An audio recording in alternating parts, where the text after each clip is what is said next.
Yo, what's up mga Kayaw Cubs? Isang magandang araw po muli sa inyong lahat at syempre narito po muli ang inyong lingkod, Master Lekim. At welcome back po muli syempre dito sa ating Master Lekim TV. Bago ko po simulan itong ating video ngayong araw mga bayang karalista, make sure dapat nakalike na po tayo at nakasubscribe. Huwag niyo pong kalimutan hit yung notification bell or bell icon dyan sa baba para maging updated po kayo sa mga susunod ko pa pong i-upload na video. Nag-upload po tayo ng mga video na bang konting silip at giya, mga dapat abang kabayat, race analysis at mga upcoming event. Kaya kung hindi ka pa nakasubscribe dito sa ating channel Bayang Karalista, subscribe na po tayo at pati kalimutan i-hit yung notification bell. Salamat po. At syempre, sa araw na ito mga Bayang Karalista, meron po tayo muling konting silip giya at race analysis sa karera para po kayong araw ng Sabado. Weekend races May 24, 2025 dito pa rin syempre sa Metro Turf Marble Batangas at meron pa sila ng 7 races. Magsisimula po muli sa ganap na alas 4 ng hapon. Tuloy po rin po yung ating Summer Racing Festival, no bearing, no effect race. Kaya medyo bagamat pwedeng magdihado, pwedeng bahagyang magyamado, pwedeng maging balance lang yung karera. Kaya kung may mga dihado kayo masipat ngayong araw ng Sabado, Bayang Karalista, huwag nyo kalimutan sa akin yung diskarte at mga rota. Na siyempre hindi ko na rin ito papatagalin agad. At tara, punta natin agad to mga Bayang Karalista. Matapos lamang po yung ating maikling intro, kaya let's go mga Kayaw Cubs.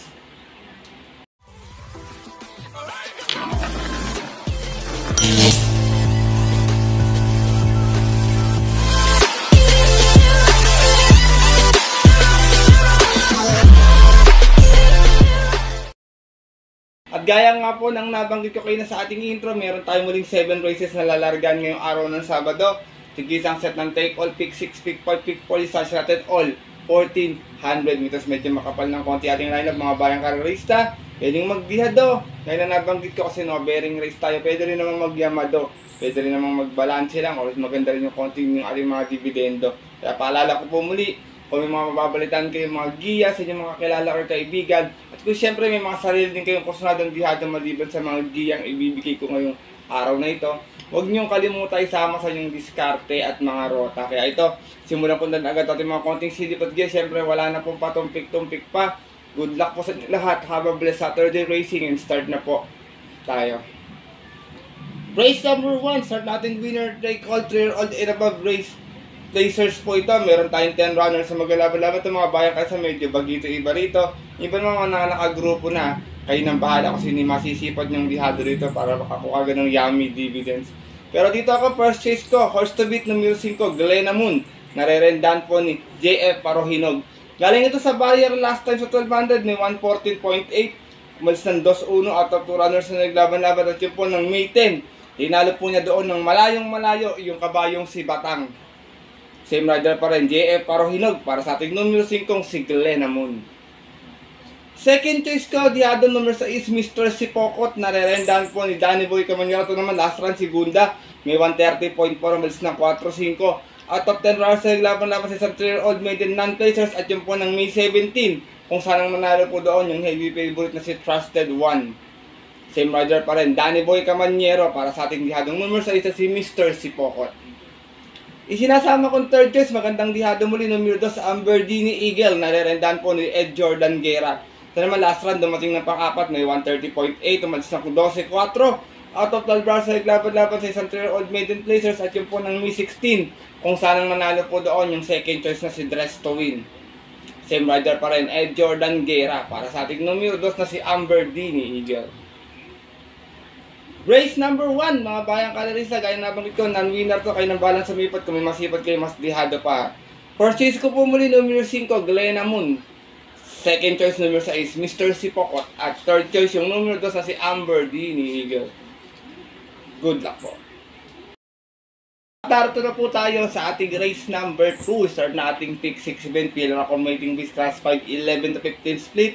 Meron tayong 11 runners sa magalaban-laban. Race to rin, medyo mahirap agad. Bayang Karalista, talagang kalat yung ating beta ngayong weekend races. Pero dito ako sinubukan na last time tayo, baka makaporma sa unahan. First choice ko, numero 7, Everland. Narerendahan po ni John Alvin Guse. Meron tong 128.2 last run, dumating itong pang-apat, umalis ng 2-1, nakapwesto agad sa unahan. Out of 12 runners na naglaban-laban, same rating base po yun po ng May 11, kung saan ang nanalo po doon yung outstanding na si Sting. Same rider pa rin. Jan Alvin Guse para sa ating numero 7 si Everland. Second choice ko, nagbabalik pista numero 9, Summer Rule. Narerendahan po ni Alison Pavlik. Ito, galing ito sa, pahinga. Pero meron to 127.4 nun kung saan nanalo sa 1400. Umalis din ng 2-1 out of 5 rounds sa laban-laban sa isang trophy race noong December 21 last year. Tinalo niya po doon yung kabayong si Amor My Love. From Ryan A. Basa, this time ang renda. Alison Pavlik, para sa ating numero 9 si Summer Rule. Isinasama kong third choice, numero 1, Go Aidan Go. Narerendahan po ni JB Guerra. Go Aidan Go, may 128.8 ako saan nanalo ito noon. Umalis ng Gis 8 out of 11 rounds sa laban-laban. Same rating with sa po na April 26. Tinala niya po doon yung kabayong si Bahandi.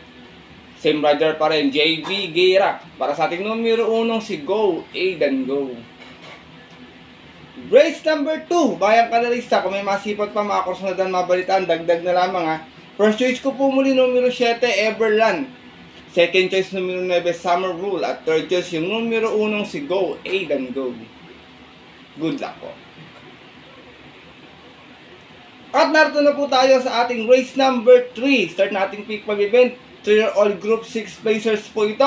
Meron tayo 8 runners sa maglalaban-laban dito. So, saluhin ko na lang 1/4 dati. Bayang Kalarista, tingin ko magaling lang talaga yung nakakalaban at nung ito medyo tingin ko para sakit angat yan sa grupo na to. Numero 6, Spotted Horse, Tease the Moon. Narerenda ni Jan Alvin Guse. Baka mag back to back Alvin Guse ito ha. Meron tong 130.4 last run kung saan dumating lamang ito ng Tarsera. Umalis ng 3-2 out of 4 runners na naglaban-laban sa isang trophy race. At yun po nung April 26 kung saan ang nanalo po doon yung nagpapakita ng buting yung si Morally. Same rider pa rin, Jan Alvin Guse para sa ating horse to beat na number 6 na si Tease the Moon.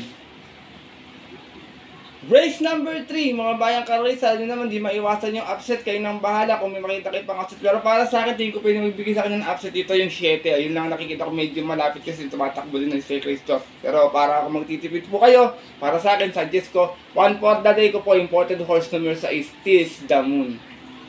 Good luck po. At darito na po tayo sa ating race number 4. Start na ating pick 4 event. Field Rock Mating Beast Class 5, 6, and 10 split. Meron tayong 7 runners, pero 6 in betting number lamang po. Kita mga Bayang Kalarista sa pagpalaban to, tingin ko lamang naman itong dalawa to. Last time, magandang tinakbo nito eh. First choice ko, 3 and 3A, Don Damiano with Boji Henson. 3A, Space Jam with JC Guerra. Don Damiano, last run, segunda, may 130.4. Umalis ng 2-1 out of 14 rounds sa laban-laban sa rating B6 and 10. At yun po ng May 18, kung saan nanalo po doon yung kabayong si California King. Same rider pa rin, Boji Henson para sa ating numero 3 sa si Don Damiano. Samantala naman 3A na si Space Jam, siya yung Tarsera sa karera na yun. Meron tong 130.4 din. Umalis naman siya ng 1-2, siya yung munang nagdala ng marcha. Out of 14 rounds sa laban-laban natin nga po sa karerang napanalunan din po nung yamadong si California King. Same rider pa rin, JC Guerra para sa ating 3A na si Space Jam. Second choice ko, minsan silang tinalo sa datingan nito, Bayang Kalarista, numero 2, Adorable Felicia. Narerendahan po ni P.O. Repe. Meron tong 130 plus sa 1400 na segunda to noon. Umalis ng 4-4 out of 6 rounds, 7 rounds sa laban-laban, sa isang rating B6 and 10 at yun po ng May 10 kung saan namitahan to ng Grey Galloper na si Manila Boy. Same rider pa rin, P.O. Repe para sa ating numero 2 na si Adorable Felicia. Race number 4, Bayang Kalarista. First choice ko po muli 3 and 3A, Don Damiano with Space Jam. Second choice numero 2, Adorable Felicia. Good luck po. At narito na tayo sa ating race number 5. Start na ating final DD1 event. Field Rock Mating Beast Class 5, 11 to 15 split. Meron tayo ditong 10 runners sa maglalaban-laban. Dito mga Bayang Kalarista, magaling din ako ito last time. Kaya long shot of the day ko to. Sana makapwesto ulit na maaga. Numero 8, Wildcat. Narerendahan po ni Angel Ramos. Meron to 129.2 last run. Tarsera dumating. Umalis sa isa-is. Out of 10 runners sa laban-laban, same rating with spot yun po ng May 18. Kung saan ang nanalo po doon, yung kabayong si Malibo Princess. Same rider pa rin, A.R. Ramos para sa ating long shot of the day na numero 8 si Wildcat. Second choice ko na, Derdihado muli, numero 9, Potential. Narerendahan po ni Ed Jordan Guerra. Ito naman si Potential, may 130.6 noon. Dumating ng pang-anim, umalis ng 12.5, out of 14 runs sa laban-laban. Same rating base po dyan po ng March 30, last race, kung saan ang nanalo po doon, yung kabayong si Bohemian. From Edwin Blanca-Flor, sa imang rerenda po, Jordan Guerra. Para sa ating dihadong numero 9, si Potential. Sinasama kong third choice, mukhang sobrang baba na sa laban ko. Sana this time nakakondisyon na. Numero 5, Bravo. Narerendaan po ni CS Pare Jr. Si Bravo may 129.8 last run lamang. Dumating ng pang-8. Umalis ng size 8 out of 14 runs sa laban-laban. Bagong baba ito dito. Galing ito ng 16.21 at yun po ng May 10 last race. Kung saan ang manalo po doon yung dihadong si Darna. Same rider pa rin. Si S. Pare Jr. Para sa ating numero 5, si Bravo. Pag binalik ko kay King Flores, baka makachamba kasi gamay na gamay ng King Flores na. Race number 5, mga bayang karalisa, mga may chamba pa rito. 2, 3, 4. G-Shan, mga may mga chamba. Kaya nang bala kasi hindi mapupusuin niyo pang panglihado dyan. First choice ko po muli, long shot of the day, numero 8, Wildcat. Second choice, Diado muli, numero 9, Potential. At third choice, yung numero 5, si Bravo. Good luck po.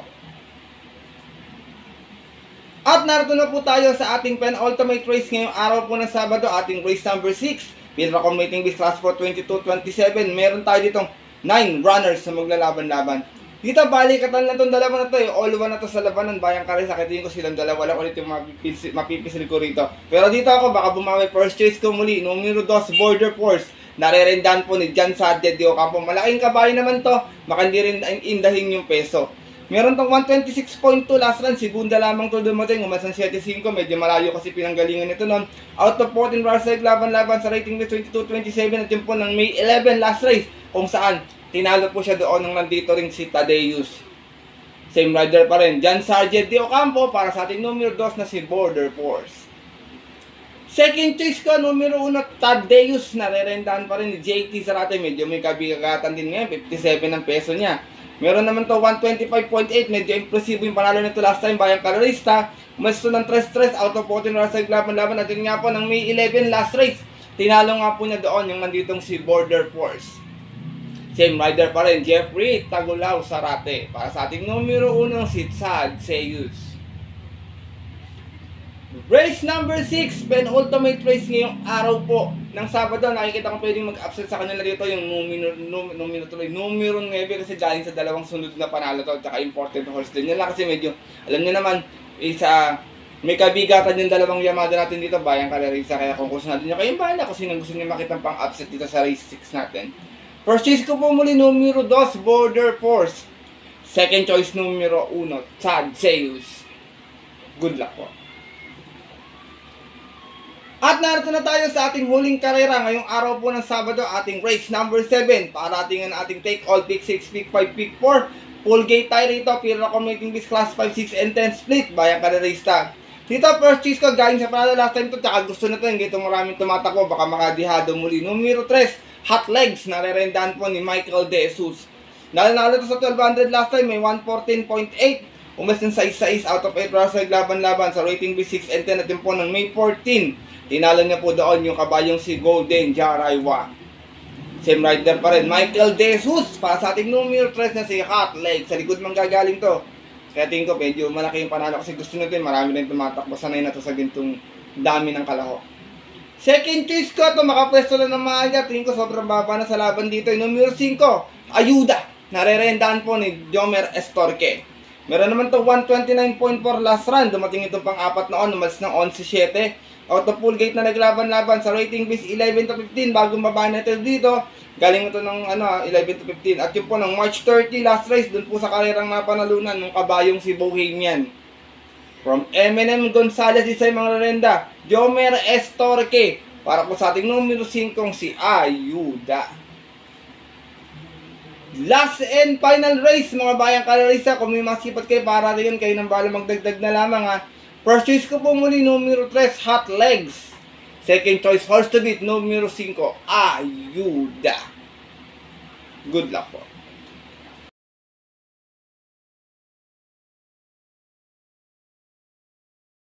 At yun po mga bayang kalarista at ang ating mga kayo Cubs, natapos na to ating video nating konting City Patgaya ngayong weekend races, ngayong araw ng Sabado, na sana po makatulong po sa inyong diskarte at pananaya. Maaari nyo po itong sundin kung medyo diadista kayo. Medyo diadista po kasi ako, aminado naman ako, bayan Karis. At gusto ko din po mabigyan kayo ng magandang diado para makachamba tayo ng Yummy Divisel. Alam ko, marami dito mga kayo Cubs sa atin na small capital, big dividend lamang na naglilibang lang sa karera, bayan karerista. Pero syempre, mas mananaig pa rin po sa linya po na pupuson kursunada. May mga sarili kayong kursunada, mga dihado, mas madiban sa dihadong giya ko. Wala pong problema dun mga bayan karerista dahil sariling aral ko lamang po ito Puro at opinion sa karera. Pagdating ng tayaan sa takilyan mga kayo Cubs, mas mananaig po yung sarili niyo pong napupusuan, diskarte at kursunada, and always po, kayo pa rin po yung masusunod. Good luck po muli sa inyong lahat and have a blessed Saturday racing. Ako po yung muling nagpapasalamat sa inyong walang sawang pagtutok at pagsuporta palagi sa ating YouTube channel. Mga bayang karerista, sa mga gusto pong tumaya ng aking ending, add nyo po ako sa inyong FB. Lalagay ko na lang po dito yung FB ko. Message nyo po ako. 50 pesos lang naman po yung tayanan per quarter po yun. Ano lang po yun, sideline ko lang po kasi para po dito sa expenses sa bahay. Alam nyo naman, marami akong alaga. Nagbabayad ako ng lahat dito. Kaya yun lang po. Kung sa mga willing lang pong tumaya mga bayang karerista, every Wednesday and Sunday po yung pataya ko. Salamat po muli sa inyong support at tiwala palagi mga bayang karerista. At yun po, ang ganito na lamang tayo. Bawi na lang ako ng shoutout sa ating Sunday races. Ito po muli ng lingkod, Master Lekim, na always po nagsasabi sa inyo, nagpapaalala na ang karera po dapat po libangan lamang Natitsambahan lang at talagang tapatan lang. Minsan swerte, minsan malas. Pero pag pinibigyan tayo siyempre ng nasa taas, huwag natin kalimutan magpasalamat sa kanya, tumulong sa ating kapwa. Ito simple yung kumamaraan lamang. Ika nga, share your blessings po. Good luck po muli and happy racing sa mga pupunta po ng mga pabutong off-track betting station. 4 PM ating start time. Stay safe everyone, bayang karerista. God bless. Lalo na sa mga diadista dito, kagaya kong mga kayo Cubs.